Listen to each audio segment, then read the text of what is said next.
Good day, everyone. Welcome to Blacklogic.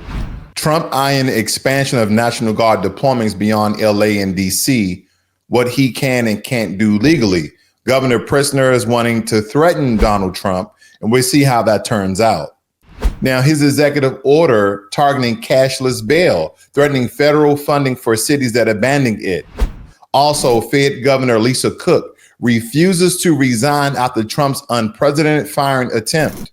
A resurfaced clip by no other than Hillary Clinton once pushed for criminalizing flag burning, now echoing Trump's flag burning crackdown. This is the takeover of America at its finest, and Donald Trump is doing it legally almost.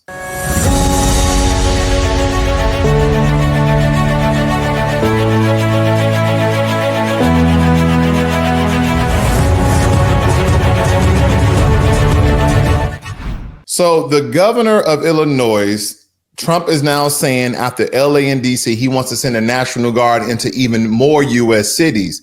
But as we look at this, can he actually do that? And we're going to break that down, how he's been basically federalizing the entire United States of America, really taking the authority and power away from state governors. Now, legally, the president can federalize the National Guard under the Insurrection Act, during insurrections or when federal laws can't be enforced, yet it's a heavy lift politically and even legally.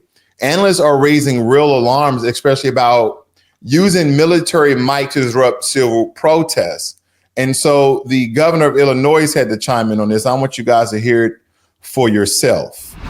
Governor Pritzker, Mayor Brandon Johnson, and other local leaders came out swinging today against President Trump's plan to send the National Guard here to Chicago. NBC5's Natalie Martinez joining us here in the studio to start our coverage off tonight. Natalie? Yeah, there's a lot on this tonight, and legal experts are divided on how enforcement would work. But business and faith leaders stood united today, saying Chicago does not want or need militarized streets.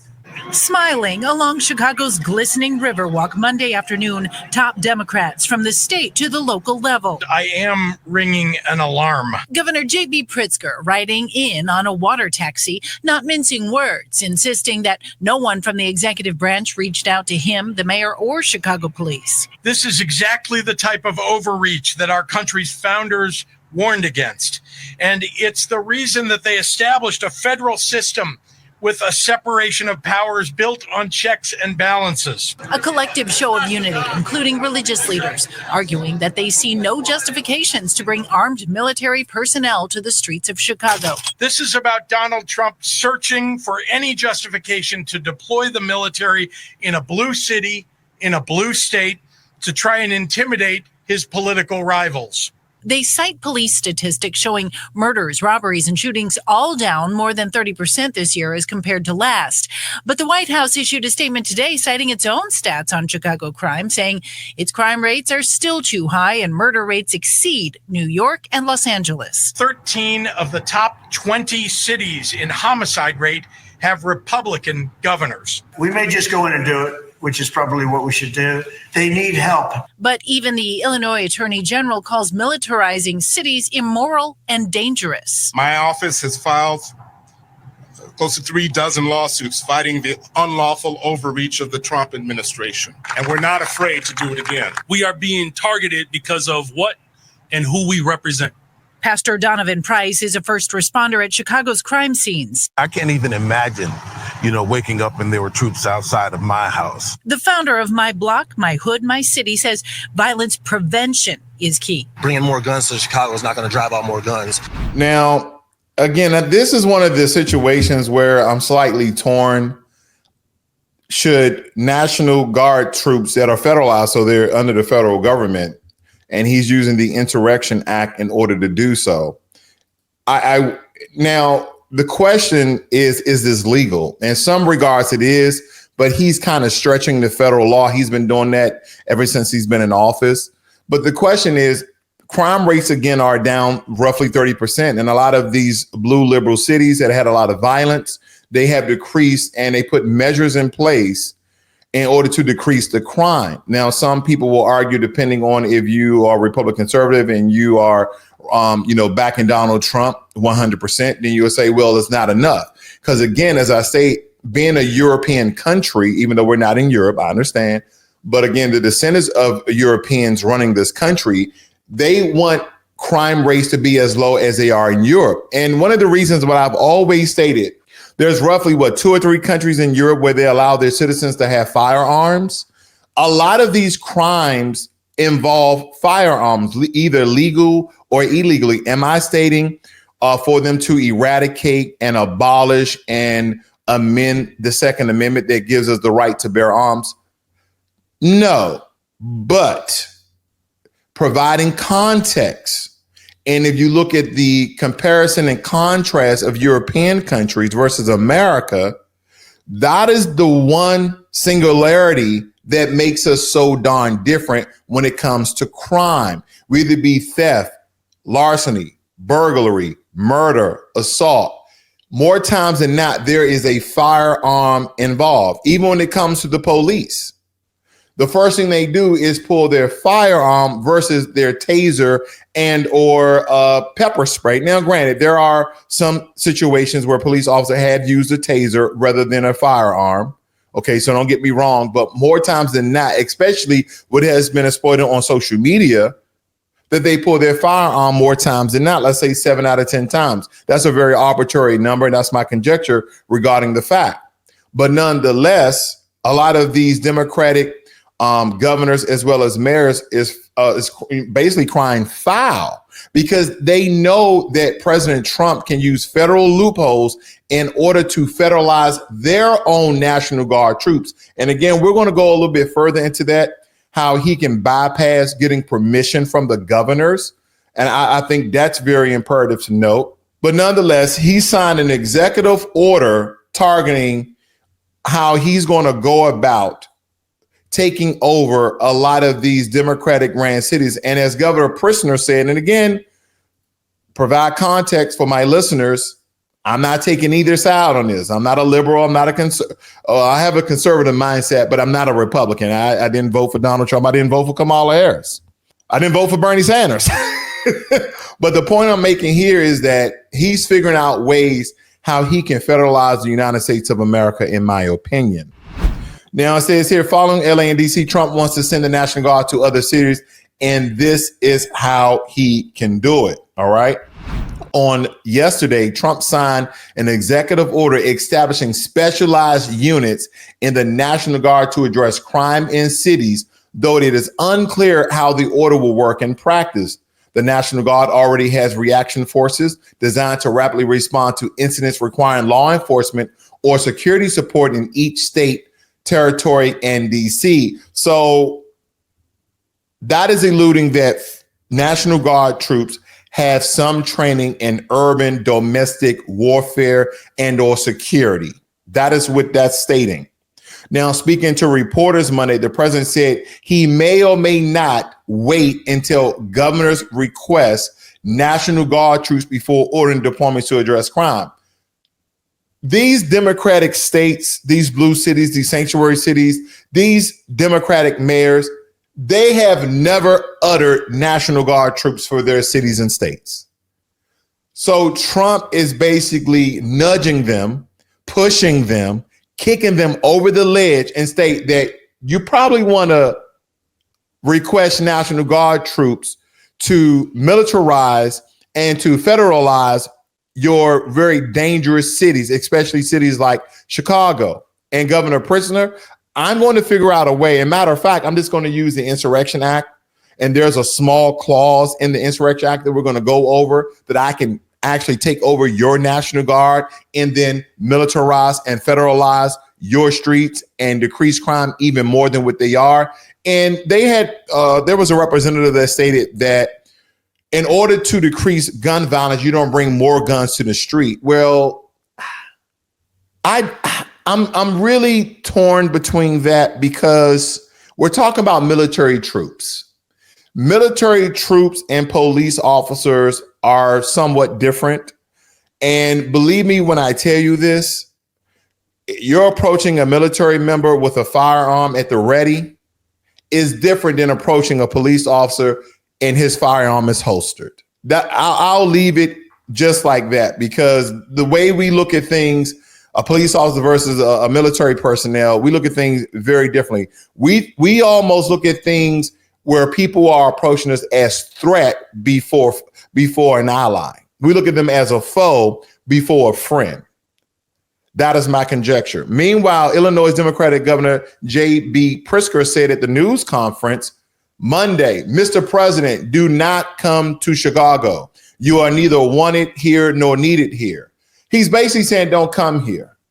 And he stated that this is not about fighting crime. This is about Donald Trump searching for any justification to deploy the military in a blue city, in a blue state, trying to intimidate his political rivals. And Pritzker added, bound to see the Trump administration in court if troops arrive in Chicago. So basically saying, I can't stop you. I don't want you here. You're not needed here. We're doing a great job in Chicago. We have already decreased crime by 30%. And believe me, 30% is a very large number to decrease crime. So they are doing great measures in Chicago to decrease the crime. And for those who are going to comment and make remarks about, oh, you can do more, I still hear shootings and I still hear this, chances are you probably don't live in Chicago. What I would want is those Democratic Republicans. What I mean is there is a large enclave of Black Americans that live in Chicago that went from Democrats to Republicans that start wearing the MAGA hat, and they wanted President Trump to do things in their city, provide resources and make things safer for them. I want to know what they have to say. I want reporters to go and speak to the Black MAGA crowd in Chicago, because that will give us reports. And I may do another interview with P. Ray regarding her interest in some of the measures that President Trump, is she for the federalization and militarization of Chicago streets to decrease the amount of crime? Or is she against this? Because again, she voted for Trump, as well as a lot of Black so-called Republicans, conservative, that basically changed sides because they saw the things that President Trump was doing and they agreed. Again, I'm very interested in what they have to say, and I wish that someone will go and interview them, because if they for this may change, my tone regarding this story, regarding this political move that President Trump is doing. I think it's very intriguing, no less.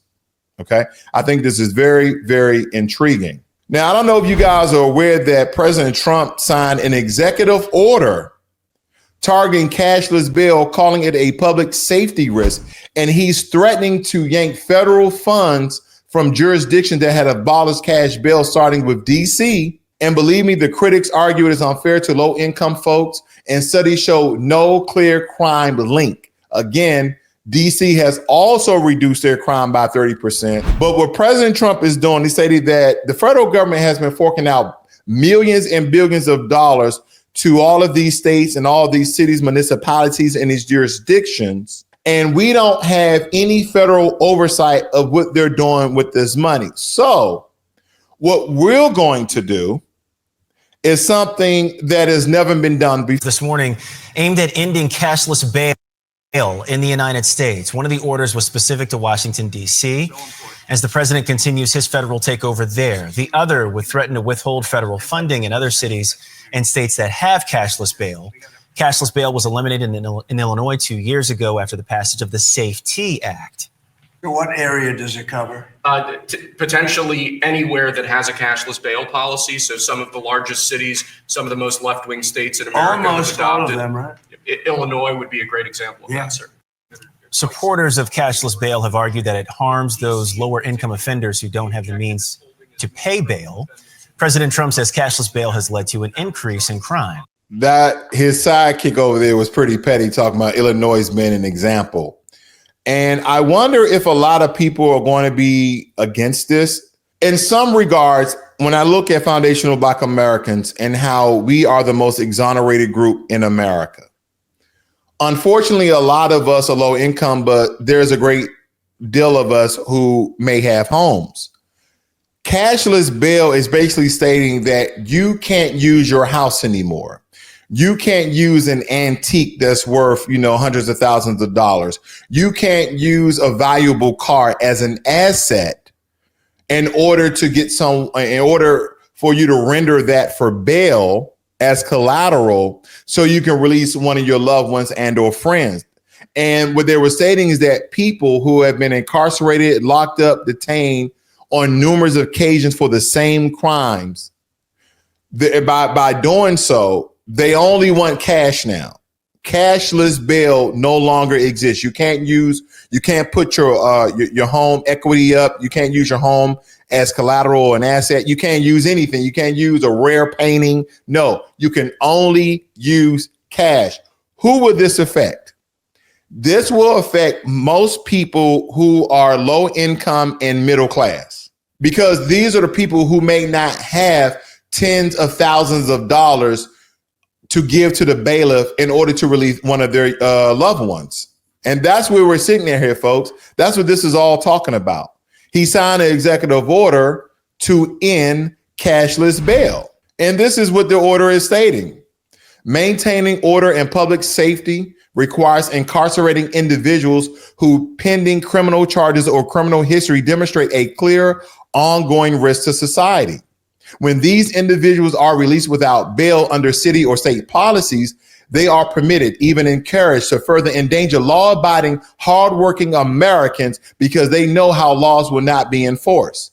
Our great law enforcement officers risk their lives to arrest potentially violent criminals, only to be forced to arrest the same individuals, sometimes for the same crimes, while they await trial on their previous charges. This is a waste of public resources and a threat to public safety. Now, again, I hear no lies, but this is a stretch. Now, as president, I will require common sense policies that protect American safety and well-being by incarcerating individuals who are known threats. It is therefore the policy of my administration at federal policies and resources should not be used to support jurisdictions with cashless bail policies to the maximum extent permitted by law. That is what the president has signed into law to end cashless bail. And the way he's going about doing this, folks, is stop sending federal funds to any states and or cities and jurisdictions therein who have a policy where they are supporting cashless bail, meaning you cannot use your home, rare antiques, rare paintings, artwork, valuable old school cars, etc. You can no longer use any of those things as collateral. You have to use cash only. Now, I wonder within this order, once it's getting written up officially, does that include credit? Can you use credit? Now, some of you may already know this, but I don't know if you go to a bail bondsman, can you use credit? Can you put it on a credit card? I don't know that either, but it seems as though that the only thing that you can use is cash, meaning a debit card or cold hard cash or anything of the sort. I wonder if you can use diamonds. Can you use gold? Can you use silver? Those are forms of currency. Okay, those are a form of cash, but I wonder if it's going to be the fiat dollar bill.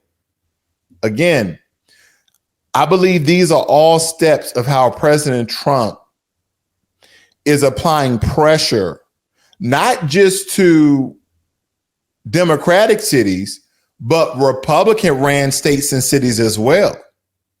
Because I believe a lot of these Republican states are going to turn over and say, hey, let's just change the law. We want to continue to get federal funding. Let's back President Trump. And some of the things that were stated here, stating that Americans, because they know our laws will not be enforced, our great law enforcement officers risk their lives to arrest political violent criminals, only to be forced to arrest the same individuals, sometimes for the same crimes. That's absolutely true. It's not false. But then again, who will this affect the most? People who have low income and people who are in the middle class. I wonder what other demographic of people are going to come out and say that, wait a minute, a lot of these laws may hurt one demographic of people, but it's going to hurt me and mine as well. And I don't think people are really noticing the trend here.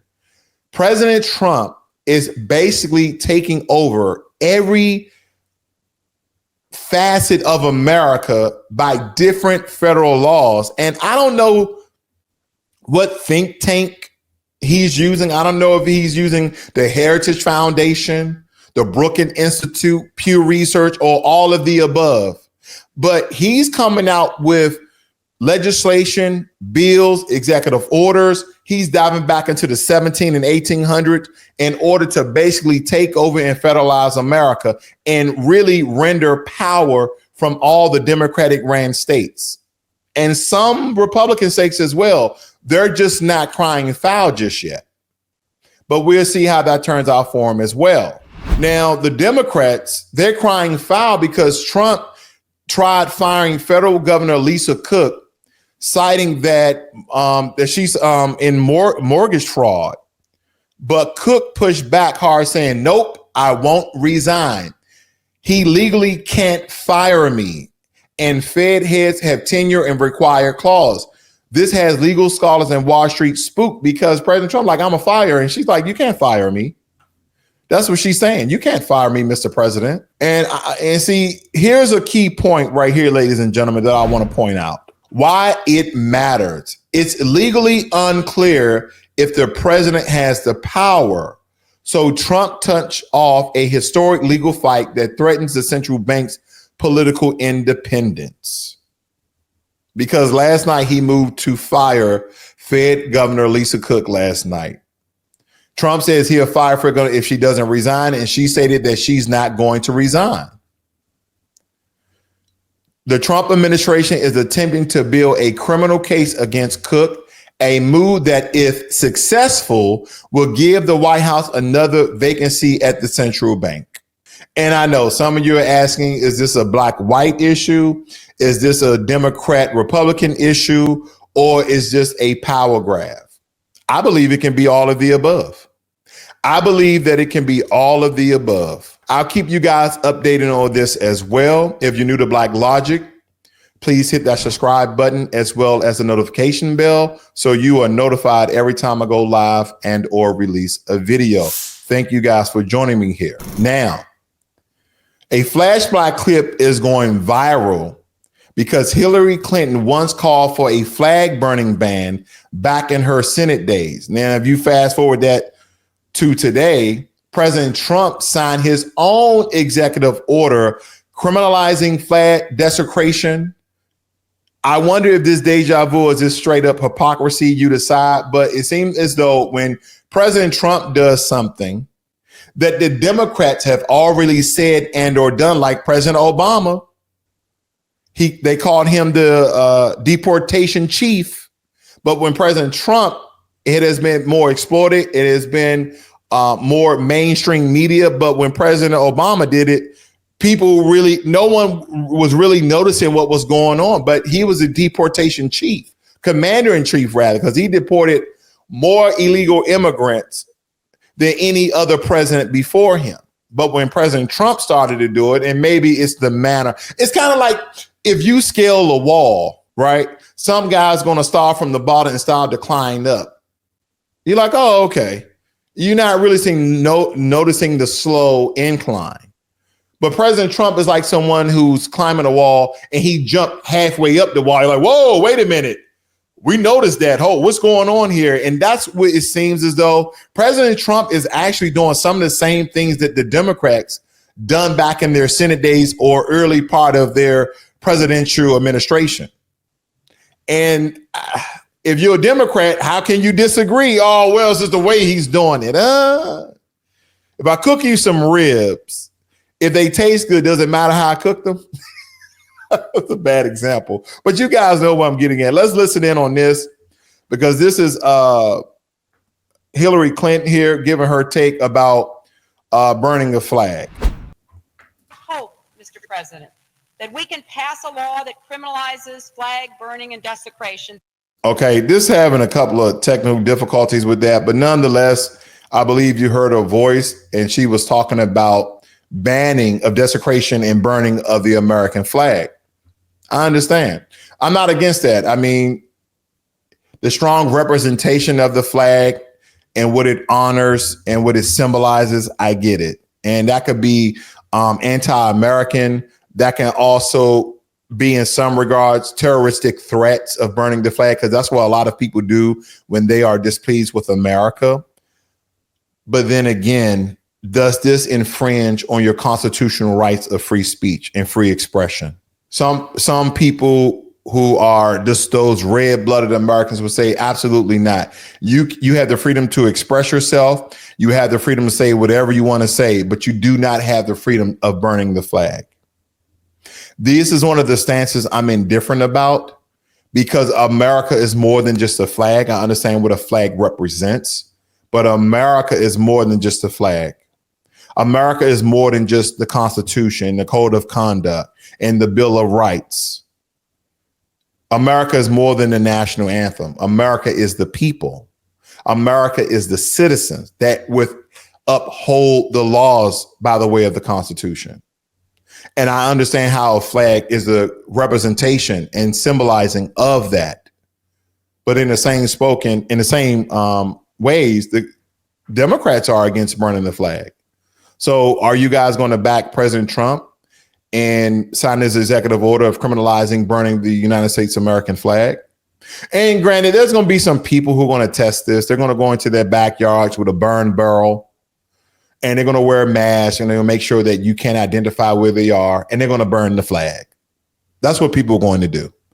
People who are into flag burning. I'm not into flag burning, never been. I fought under the flag. Okay.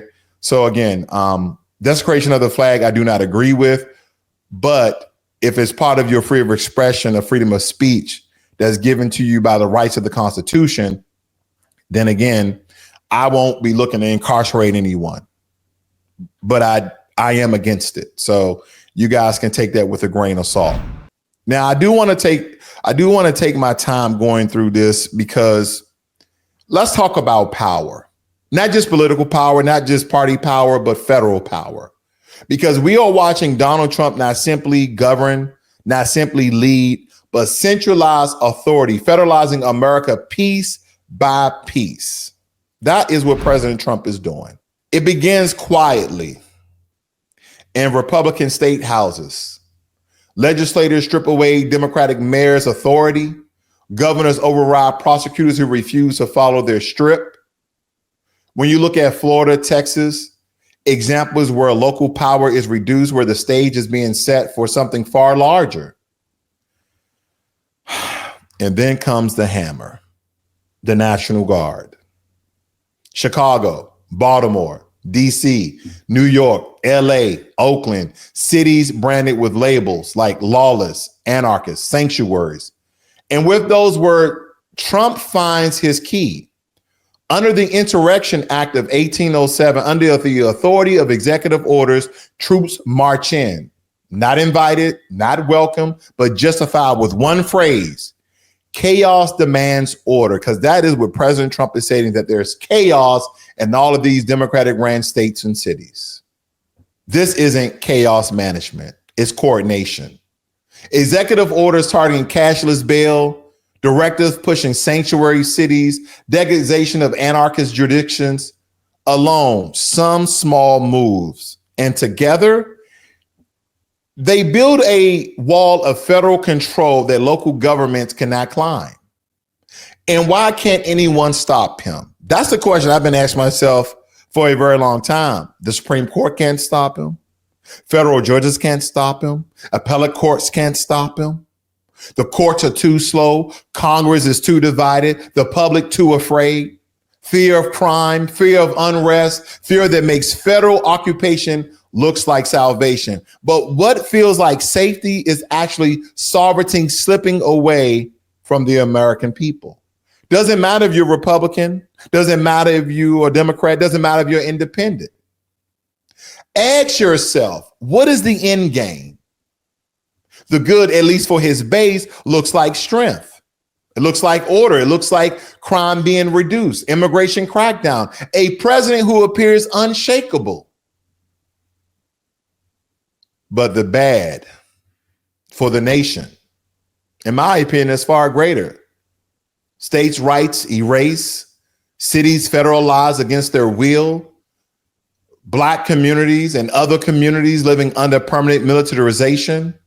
And the president said that any president in the future can silence opposition by declaring unrest, by sending troops, by federalizing dissent itself. This isn't law and order.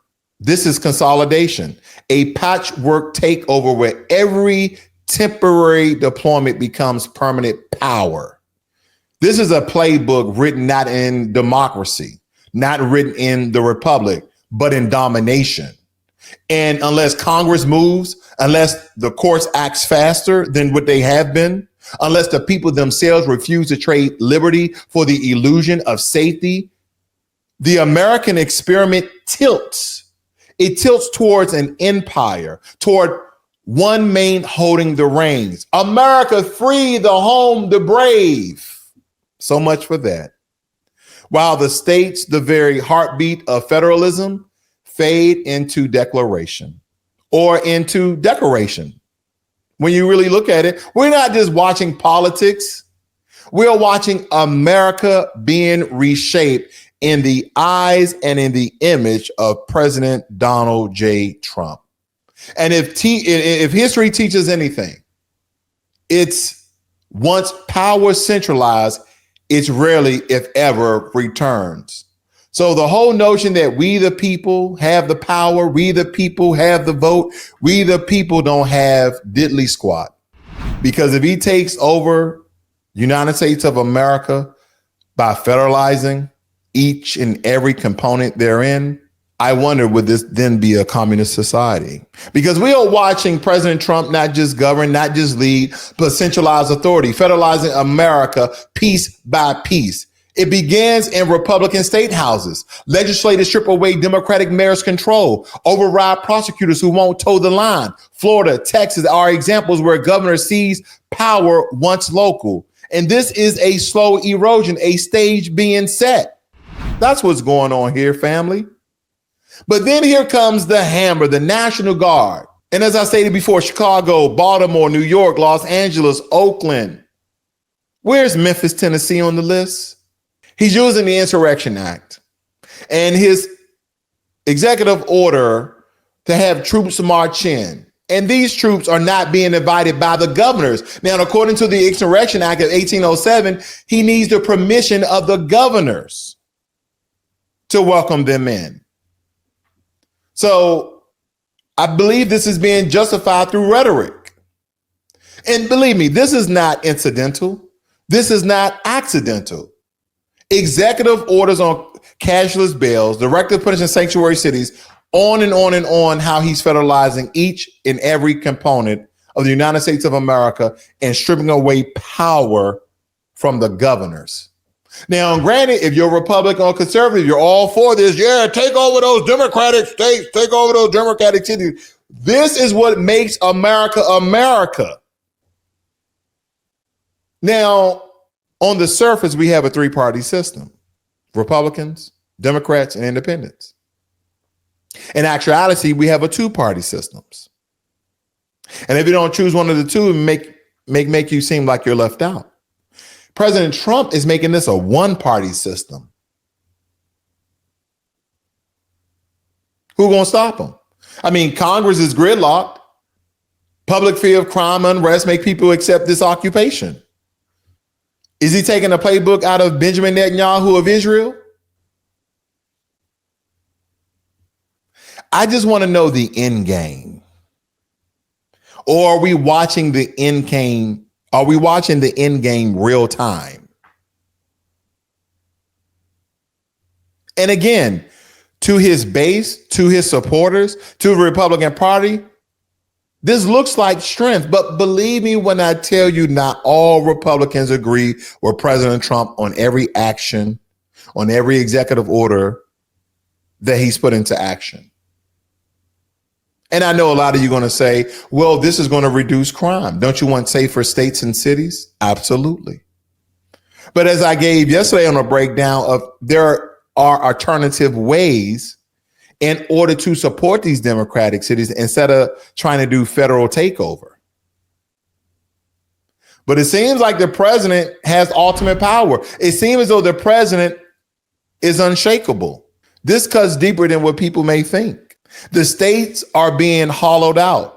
These cities are being federalized against their will. You know, what's the point of having a National Guard in each state if the federal government just can come in and take over? What's the purpose of having governors who are like presidents of their states in the power that they yield and wield if the president just can come over and snatch their power away? That's why people are saying authoritarianism. And in some regards, people are saying communism. I wonder which one this is. Oh, it's not communism because we got the legislative branch, we got the executive branch, we got the Supreme Court, but they're not stepping in. This is the president that's being set by President Trump. So in the future, look for Democratic presidents to use some of the same tactics, strategies, and methods that President Trump is using today. Or if there's a future for any Democratic president, I wonder the things that he's putting in motion in place. Ladies and gentlemen, can I remind you, we are in the first year of President Trump's 4-year term. And I know some of you are like, wait a minute, this is the first year? I thought we was on the second year. We're only in the first year, folks. This isn't about law and order. It's about, again, consolidation, going from a two-party system to a one-party system. That is why all of these Republican-ran states and cities are upseating a lot of the Democratic seats so they can have majority rule when it comes to governors in their states. This is kind of like a patchwork takeover where every temporary deployment becomes permanent power. This is not a playbook that's written in the Republic, nor the so-called democracy. But again, this is built in total takeover, built in total domination. And as I stated before, unless Congress, the courts, unless the people refuse to trade liberty for the illusion of safety, then the American so-called experiment of freedom of all these things are now being condensed, being limited, and being stripped towards an empire where one man rules it all. One man holds the reins while the states, the very heartbeat of federalism, will now be the new image of America. Some of you guys believe we're just watching politics and we really shouldn't pay attention to this. What are we watching? The reshaping of America. Present day, right here. And believe me, if you comb back through history,